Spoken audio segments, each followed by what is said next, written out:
Just got the lens cleaned off. It's a lot cleaner now.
Oh, yeah. Oh, yeah. So how do they protect it? They curl it up? Okay.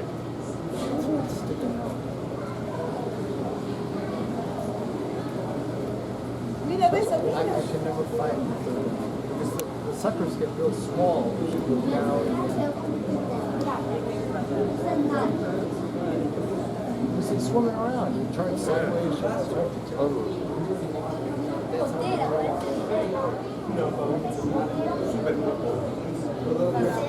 It's gotta be really cool. So,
Oh, there it is. It's the meaning.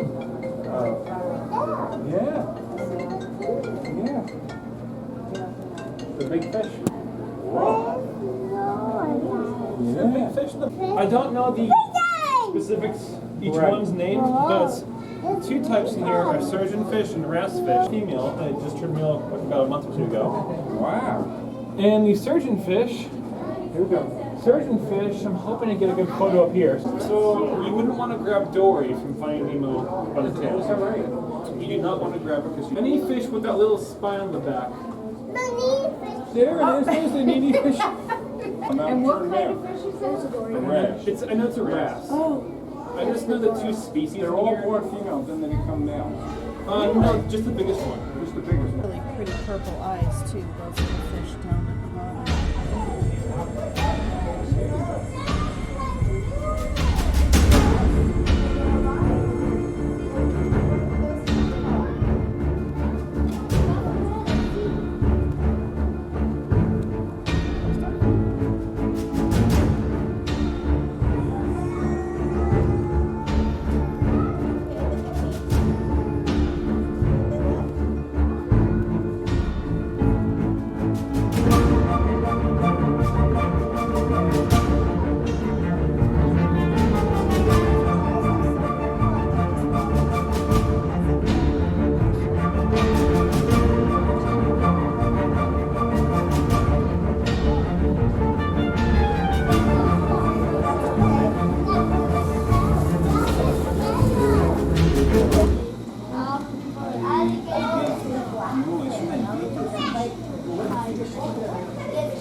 running up the ocean and circulating, but then the salmon.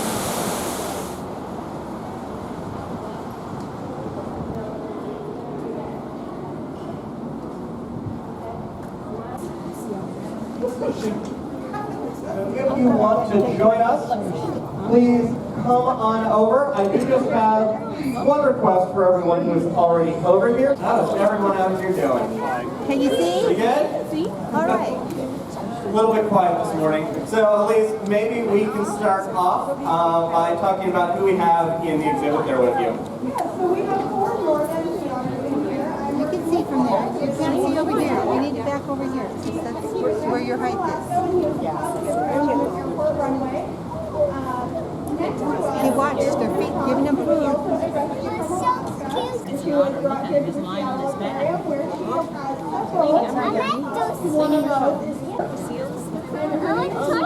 I mean, this is an otter. He's coming up there. Now we are getting a really good look at Kaniak as she is up on the hull out. These are pretty big animals, aren't they? Can you see? Yeah, they don't really look that big in the water sometimes, but when you see them on land, you really get an idea of just how big they are. Yeah, females I think are right around 60 pounds or so at the moment. Otta's usually around 75 pounds. And now Carol there has what appears to be a gigantic Q-tip. And you all have food with you. These animals need to eat a lot of food. That helps with the training that we do, doesn't it? Yeah, so we use food as part of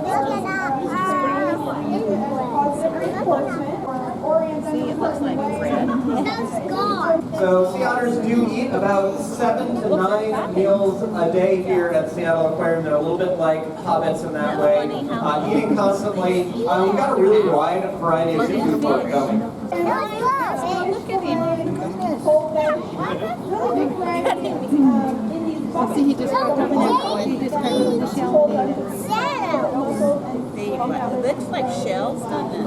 And now, they need to eat that much to stay warm. That's just one of the 2 ways they stay warm, isn't it, Elise? Yeah, so these guys have 2 adaptations to surviving in the cold marine waters. One of them is a really high metabolism, so they eat tons of food, upwards of 25% of their body weight every day.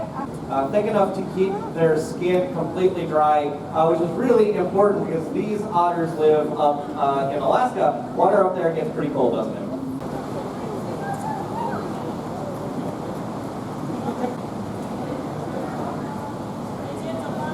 Okay, those are the seals down there. We'll walk past and see the seals. And then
Thank you to those of you up front that have a seat on the floor. It really does make it a little bit easier for those who would rather prefer to stand. And if you are coming in, there's definitely some space to fill in on either side. We can always offer food. I can't guarantee that they're going to eat it. So it's always up to the animal, right? So if they're hungry, we'll just kind of have to see what happens today. This is Umbrella. Umbrella is a male giant Pacific octopus, and probably right around 20 pounds or so. You can imagine it's a little tricky to get an exact estimate on what they weigh, but we do weigh them as they go into the exhibit. But what we don't always know is exactly how fast they're growing. At the end of their life, they could easily triple. It could be close to 90 pounds when they're fully grown. So imagine as you're looking at Umbrella or looking at Taco, that octopus being 3 times as big. Now you have a full-grown giant Pacific octopus. And really impressive as they start their life out the size of a grain of rice. So they are very tiny. They are considered planktonic as they hatch out. I actually have some giant Pacific octopus eggs, and if you can't see them from where you are, don't worry, you can definitely come take a look afterwards, but you can verify for me if they're quite small. Oh yes. A great way to sort of get their senses going is to offer a little juice. There might be a little water in their container there with their food. And by putting that water that's sitting with their food, our octopus knows something is nearby, something good. They don't have a nose. So they have to sense the world in a very different way. And they do that with all of those suction cups. So I know you all know the answer to this, so I want you to say it nice and loud. How many arms does an octopus have? 8 arms. How many suction cups does an octopus have? A lot. It's my favorite answer. They do have a lot. Maybe 200 or so, give or take, per arm. Very tantalizing there. And you can see them just kind of reaching down that feeding stick. And here's where we just don't know what's going to happen. There's no doubt that Taco and Umbrella know that there is food nearby. But it is their choice, ultimately, if they are going to eat. And I see Taco starting to move a little bit, so Taco might very well be interested. And Umbrella is definitely interested. And maybe really living up to his name at the moment, too. You can see that beautiful webbing in between their arms that really allows them to umbrella around and envelop their prey. So that ability to capture and hold on to whatever it is. Imagine if that shrimp was trying to actively swim away. They'd be very easily able to sort of pull that critter right into the center of those 8 arms, which is where the octopus's mouth is. Does anyone know what an octopus has inside their mouth that they use to grab a hold of their food? A beak, yeah. And that is actually the other thing I have with me today, if anybody wants to take a closer look in a little bit. A bird beak, and very strong, embedded in a really strong muscle. And that beak is really that first point that they're going to use to break a hole or get a hold of. So we can see there that definitely that Umbrella is grabbing a hold of another piece of shrimp. It looks like Taco's eating over there too. Hopefully everybody on that side is getting a good look of what's going on. And as they are continuing to eat, you'll see them sort of wrapping around it, grabbing a hold of the next, and we can't necessarily see that process of them eating their food, but they're gradually breaking apart the shrimp using a very specialized sort of tongue called a radula. And then as the rest of the digestion happens, that's all happening inside that big sort of balloon-looking thing, which we call their mantle, which is really more like a big chest cavity that holds most of their internal organs inside there, including their stomach and digestive system.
Probably like what I grew up with, the extra stuff that they call it.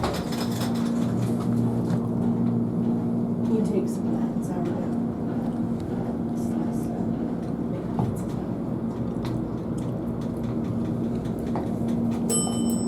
So good.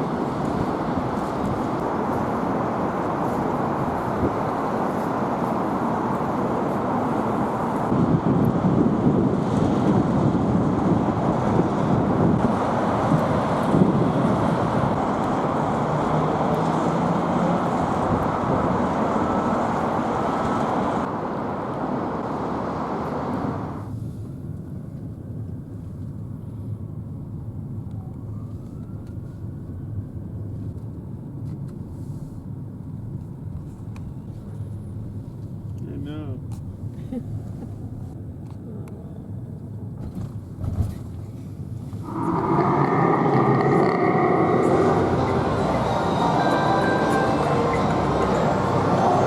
This is interesting. We got here, we got a big buck, Transformers.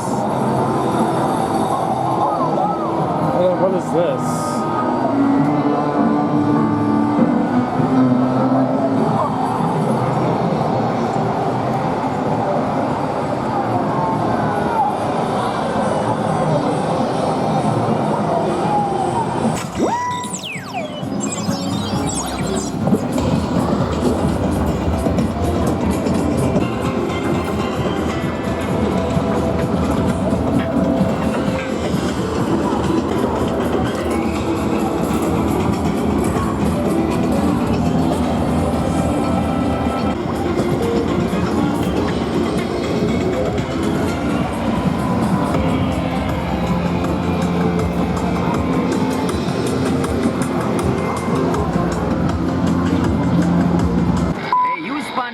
So many times I think the fish may be dizzy. Hey, nice spin. 40 tickets, huh?